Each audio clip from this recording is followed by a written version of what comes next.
Et nous nous retrouvons pour une nouvelle saison de sport, mais là c'est de la moto avec Pierre Hourdin, maintenant que vous connaissez très bien. Nous allons parler de la saison 2014, Pierre.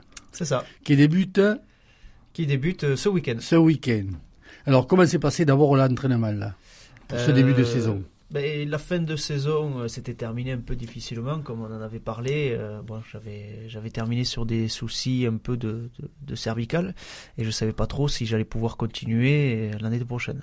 Donc finalement, j'ai vu un spécialiste qui m'a dit qu'il n'y avait pas de problème. Donc heureusement, ça m'a rassuré, parce que ça aurait été difficile pour moi de devoir arrêter une passion. Parce que pour moi, la moto, c'est vraiment une passion. Donc voilà, j'ai eu une grosse interrogation. Donc on se remet un peu en question. On se dit qu'est-ce qu'on va faire, tout ça. Bon, heureusement, ça m'a rassuré. Donc, on est reparti sur complètement autre chose. J'ai changé de moto.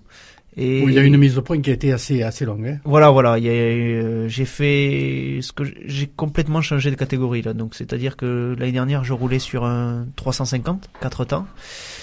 Et cette année, j'ai fait plusieurs essais de moto. Et finalement, je suis parti sur une 125. Donc une 125 de temps, donc je suis parti sur un modèle plaisir quoi. Donc me faire plaisir, la moto soit facile et me régaler. Et c'est ce que j'ai pensé de partir là-dessus et pour essayer de me faire plaisir quoi. Et là, j'avançant, il a commencé à préparer un peu. Non mais là voilà, c'est vrai que l'année dernière physiquement j'ai eu du mal et le coup a fait aussi que j'ai eu beaucoup de mal. Donc physiquement le 3,5 était quand même plus difficile techniquement pour moi. C'était quand même une moto assez puissante. Donc voilà, je pense qu'avec le 125, il y a quand même, on a quand même un gros gain de poids. Il y a quand même 17 kilos de moins. Donc sur une journée de 8 heures de course, on sent la différence. Le pilotage d'une 125, surtout dans 2 temps, est beaucoup plus pointu peut-être. C'est complètement différent. Sur le 4 temps, en fait, quand on tourne la poignée, ça fait comme un variateur. Donc, plus on accélère et plus ça accélère, mais c'est assez linéaire. Alors que sur un 2 temps, on va avoir un coup de peps à un moment donné. Donc, c'est l'ouverture des valves d'échappement et qui fait que c'est pas du tout pareil. Il faut rester plus dans les tours. Le 125, il faut le garder un peu en haut régime. Donc, c'est vrai que c'est vraiment un pilotage différent. Et il a fallu que je m'y fasse, ouais. Quelle puissance en chevaux? En chevaux, on doit être dans les... je pense que ça va pas très haut, hein, c'est dans les 35 chevaux, quelque chose comme ça. Ouais. C'est déjà pas mal. C'est déjà pas mal pour un 125, ouais. Tout à fait. C'est une machine qui fait même pas 100 kilos, quoi. Mmh. La mise au point de cette machine se fait par vous-même ou En fait, j'ai fait plusieurs essais. Donc déjà avec mon concessionnaire JBS Moto, il m'a livré une machine qui était déjà bien réglée, qui marchait déjà fort. Et après dessus, on a rajouté une suspension qu'on a préparée avec Revolt Racing, pour essayer de trouver. J'avais des suspensions usines et on a essayé de trouver des bons compromis pour aller, parce que c'était les mêmes suspensions que j'avais sur le 350. Donc elles allaient pas forcément, c'était pas le même poids, donc ça allait pas forcément. Donc on les a réadaptées sur la nouvelle machine. Et donc on a trouvé un bon compromis. Et puis après j'ai essayé différents réglages aussi de carburation pour voir ce que ça donnait. Et différents pots. Donc là j'ai trouvé un juste milieu qui me correspond pas mal. Et puis le juge de paix, ça va être la course pour voir un peu comment ça va se passer. Donc cette première course, c'est dimanche. C'est dimanche, tout à fait. C'est dimanche à Royères de Vassivière. Donc c'est pour situer un peu, donc c'est pas très loin de Péral-Château. C'est là où il faisait la Gilles Allais classique. Donc c'était une course connue parce que c'était la course la plus dure du monde. Et c'est pour situer un peu, c'est entre Limoges et Clermont-Ferrand. Alors je pense que ça va être quand même un terrain assez difficile, hein, vu les intempéries. Ah oui, là, on s'attend pas à du facile. Ouais. Vu les intempéries, oui, ça va être inondé. Il va y avoir des bourbiers partout. On nous annonce des pierriers, des bourbiers. Enfin, dans le Limousin, c'est vallonné, donc je pense que ça va être assez technique. Un bon départ pour la saison, là. Un bon départ pour se tester aussi. C'est assez tôt dans la saison quand même. Mi-février, on n'a pas l'habitude d'avoir des courses mi-février. Heureusement, la météo est avec nous. Il aurait pu faire des gelées ou des moins 10, moins 15 là-bas. Bon, pour l'instant, ça va. Ils annoncent des températures correctes, donc c'est déjà pas mal. Et reparlons un peu quand même aussi du nerf de la guerre. Les sponsors, est-ce qu'ils sont repartis, ils ont suivi, il y en a de nouveaux? Alors aujourd'hui je suis en pleine recherche de sponsors. Donc comme chaque année, voilà, je remets un peu le pied à l'étrier pour démarcher un peu les entreprises. Donc au niveau des sponsors, on a parlé du concessionnaire tout à l'heure, JBS Moto, qui cette année m'accompagne pas mal et je le remercie. J'ai aussi un nouveau sponsor au niveau des suspensions. Donc c'est Revolt Racing qui me permet de préparer mes suspensions au mieux. Donc ça c'est pas mal. Et puis j'ai Super U Martotto Lausanne qui est l'un des premiers à avoir re-signé avec moi, donc voilà, ça c'est bien et ça m'aide pas mal pour ma saison. J'ai Alibert et Fils aussi qui sont à Longage, voilà, un installateur en climatisation. La société Pure et Simple qui s'est engagée aussi à continuer le partenariat. Et puis bien entendu j'ai Maxès Toulouse qui m'a pas mal aidé cette année aussi, donc pour les tenues, pour tout ce qui est lubrifiant, donc ils ont réussi à me trouver un petit contrat, donc voilà, j'ai reçu du matériel, donc je remercie aussi Ippon parce que voilà, maintenant j'ai du matériel, de l'huile, des lubrifiants, choses comme ça, donc voilà, ça va pouvoir m'aider pour la saison et c'est pas mal, quoi. Et ne pas oublier de remercier l'assistant sur le terrain, ou l'assistante sur le terrain. L'assistante, tout à fait, ouais. L'assistante, là, elle est prête, elle a tout préparé, la liste du matériel, tout ça. Donc là, on est à bloc, là, pour ce week-end, là, elle a sorti les listes, on a préparé les sacs, ça y est, tout est déjà prêt, donc, ouais, c'est carré, là. Alors, pour vous, les conditions météorologiques, qu'est-ce que vous préférez dans une course? C'est les conditions en enduro, on a souvent des conditions difficiles. Les conditions d'été, on en a pas. La poussière, vraiment, on la rencontre pas souvent. Ça arrive sur quelques courses, mais pas souvent. Je préfère quand même quand c'est boueux, même si c'est difficile. Voilà, pour moi l'enduro c'est la boue, quoi. Donc je préfère quand même quand c'est boueux, mais quand il y a un petit soleil quand même, parce que sinon quand il pleut, c'est toujours embêtant, les masques, la pluie, on est mouillé toute la journée, voilà, il fait froid.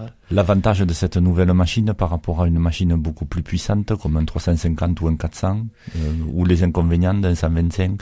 En fait, il y a de tout, c'est-à-dire que là, j'ai la légèreté du 2 temps, donc comme je disais, 17 kilos de moins, donc c'est une moto qui va être beaucoup plus légère, je vais avoir moins d'inertie, donc moins de fatigue peut-être sur quand je vais freiner ou choses comme ça.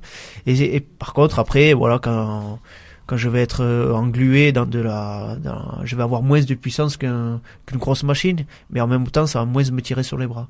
Donc c'est une machine que je vais pouvoir mettre à fond. Et ça c'est quand même un plaisir quand même quand on pilote à fond une moto, c'est quand même sympa, ouais. Alors maintenant nous allons revenir au calendrier de la saison, donc début de la saison de ce week-end le 16. C'est ça. Dans le centre. Le week-end d'après, non, ça c'est le 2 mars. Oui. L'enduro des Poireaux. Oui, c'est ça. L'enduro des Poireaux. Donc c'est un très vieil enduro en fait qui se fait dans le Pays Basque. Donc l'année dernière, ils avaient fait le championnat de France. Où il y avait eu un déluge et des inondations, et je me rappelle encore, je crois que c'était mon pire souvenir d'enduro, c'était vraiment un enduro très très difficile, avec même sur ma tente sur les paddocks, elle était inondée tellement qu'il y avait des inondations. Donc cette année ils refont pas le championnat de France, cette année ils refont juste un enduro c'est un enduro de préparation, donc c'est une course. Pour moi, je fais ça ça fait pas partie de mon championnat, mais je fais ça en préparation. Moi, je pensais que c'était au Pays de Galles, non? Les Poireaux, il paraît, ouais, on m'a dit ça. Ça, on va vers le rugby, là, on détourne. Non, parce qu'enduro des Poireaux, c'est quand même un peu bizarre. Voilà. Qu'est-ce qu'on gagne au bout, là? Une moto de poireaux. Voilà, c'est un enduro pour acquérir un peu de, me faire une course. Physique. Alors, justement, dans ce domaine-là, combien de temps vous préparez avant? Quel type de préparation pour un enduriste? Je sais pas si on peut Oui, c'est ça, c'est un enduriste. Donc l'année dernière, la saison s'est terminée en octobre. Je me suis pris un mois et demi de pause pour faire le point et savoir aussi ce que j'avais au niveau physique. Et puis après, depuis le mois de décembre, on rattaque. Donc c'est du footing, c'est du vélo. Voilà, on essaye de travailler beaucoup le fond parce que mine de rien, c'est un travail d'endurance parce qu'on fait 7-8 heures de moto. Donc on travaille le cardio, donc on travaille le fond, on essaye de faire des sorties des longues sorties pour essayer de travailler le cœur et être plus à l'aise après sur la moto. Ouais. Est-ce que d'autres sports mécaniques moto, type trial ou motocross, rentrent en compte dans la préparation? Oui, tout à fait. On essaye de varier. Alors le trial, c'est compliqué parce qu'il faudrait acheter une autre moto. Donc on essaye de faire du franchissement un peu avec nos motos. C'est un peu plus dur. Donc on fait pas. Mais on essaye, voilà, de faire des. Comme le motocross aussi, c'est une préparation qui va faire monter le cœur beaucoup plus haut. Donc c'est bien aussi pour nous apprendre à monter, à redescendre. Voilà, c'est un peu du fractionné, quoi. Donc on peut faire du fractionné en moto en faisant du motocross, du trial, des choses comme ça. Ou après on peut le faire aussi en entraînement, en course à pied ou en vélo, pour que le cœur s'habitue à monter et à redescendre correctement. Alors ça, le championnat des Pyrénées, quelle place vous visez au départ là? On vise toujours la première place. Toujours la première place, c'est même. Voilà, même bon, on sait pas trop les concurrents qu'on va avoir cette année parce que ça change des fois. Donc on connaît pas forcément les concurrents qu'on a. Après, il faut viser la première place et puis après on verra ce que ça va donner. Il faut pas non plus se bloquer à dire c'était pas bien, j'ai pas forcément réussi. On vise d'avoir le titre et puis après on verra ce qui se passe. Alors, en précisant quand même qu'il y a un championnat Midi-Pyrénées, qu'il n'y a aucune compétition qui se déroule à Midi-Pyrénées. Et oui, pour l'instant, il n'y a pas de compétition Midi-Pyrénées. Il y a trois courses en Aquitaine, donc on remercie le championnat d'Aquitaine de nous accueillir, et 3 courses en Limousin. Donc, alors, en espérant, en croisant les doigts, pour qu'un jour il y ait des courses qui reviennent en Midi-Pyrénées. Non, mais pour l'instant, il n'y en a plus. Ouais. Qu'est-ce qui fait qu'en Midi-Pyrénées, pourquoi En fait, c'est difficile d'organiser des courses, parce qu'il faut des autorisations, des choses comme ça. Et après, c'est des volontés de motoclub, donc c'est pas évident de monter quelque chose. Et puis il faut des autorisations, il faut trouver des budgets. Donc c'est vraiment pas évident de monter une course. Alors c'est vrai qu'en Aquitaine, ils ont c'est des courses qui ont l'habitude d'être faites, donc c'est peut-être plus simple, mais de monter une nouvelle course, je pense que c'est plus compliqué. Et au niveau catégorie, puisque vous changez de catégorie en centimètres cubes, présentez-nous un petit peu les différentes catégories que l'on retrouve en enduro. Alors en enduro, on va avoir 3 voire 4 catégories. On va avoir la catégorie E1, donc c'est celle où je vais être cette année, donc c'est 125 2 temps. Et l'équivalent en 4 temps, c'est 254 temps. Donc, ils sont dans la même catégorie. En E2, on a la catégorie 252 temps et 454 temps. Et en catégorie E3, on a les 302 temps et 504 temps. Et il y a une dernière catégorie, quand il y a assez de monde ou voilà, quand c'est possible, c'est la catégorie vétéran. Donc, c'est au-delà de 37 ans, on passe en vétéran. Est-ce que ça se déroule le même jour, sur le même parcours? C'est exactement le même parcours, c'est le même jour. On part tous ensemble. C'est juste à la fin, au niveau du classement, c'est des classements différents. Au niveau ambiance, un petit peu, l'enduro a une ambiance un peu particulière. Les concurrents, comment ça se passe ça? Alors, il y a de l'aide, de l'entraide. Voilà, ce qui est bien, c'est qu'en enduro, on n'est pas comme en motocross, on n'est pas l'un contre un. On se bat contre un temps. Donc quand on est en spécial, on est seul sur le spécial, donc on se bat contre le chrono. Donc la plupart, on se connaît tous et voilà, s'il y en a un qui se tanque devant nous, si on a un peu de temps, on essaye de l'aider parce qu'on sait très bien que si nous on se tanque derrière, on aura peut-être besoin de lui. Voilà, si on a la roue avant qui tombe dans un trou, on n'arrive pas à la sortir. Voilà, il va nous aider. Donc voilà, l'ambiance est assez conviviale et c'est ce qui est bien aussi en enduro, c'est que voilà, on se respecte tous et on est concurrents mais amis aussi, quoi. C'est une bonne chose, c'est une belle ambiance. Oui, et au niveau des organisations, lorsque vous faites une course, combien de participants en moyenne? Alors en moyenne, sur une course du championnat Midi-Pyrénées, on va avoir, en confondant toutes les catégories, parce qu'il y a aussi les catégories cylindrées, et puis il y a 3 catégories, donc il y a Ligue 1, Ligue 2, Ligue 3. Ligue 3, c'est plutôt amateur, promotion. Ligue 2, c'est l'intermédiaire, et Ligue 1, c'est la catégorie la plus haute. Donc quand on confond tout en participant, on va dire aux alentours de 200-250.